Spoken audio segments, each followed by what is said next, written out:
బాచుపల్లి మల్లంపేటకు వెళ్లే దారిలో గల స్క్రాప్ దుకాణంలో గ్యాస్ లీక్ అయి మంటలు చెలరేగాయి.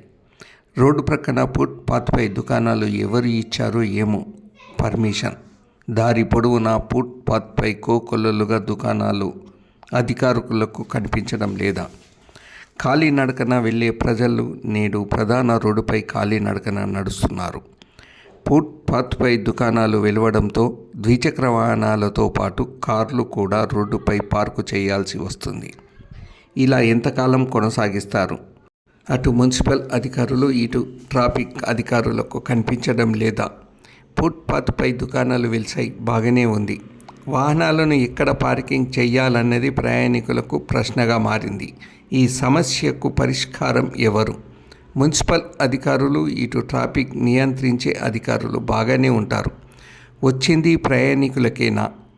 ఇప్పటికైనా ఈ ఫుట్ పాత్పై వెలిసిన దుకాణాలను వెంటనే తొలగించాలని ప్రజలు కోరుకుంటున్నారు.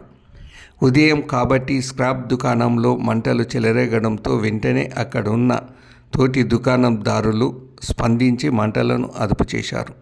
అదే రాత్రి సంభవిస్తే ఎవరు స్పందించేవారు? ఫుట్ పాత్పై దుకాణాలు వేయడమే పెద్ద నేరం. అందులో ప్రాణ నష్టం జరిగితే ఎవరు బాధ్యులు? ఇప్పటికీ అధికారులు స్పందించి ఫుట్ పాత్పై వెలిసిన దుకాణాలను తొలగించాలని ప్రజలు కోరుకుంటున్నారు.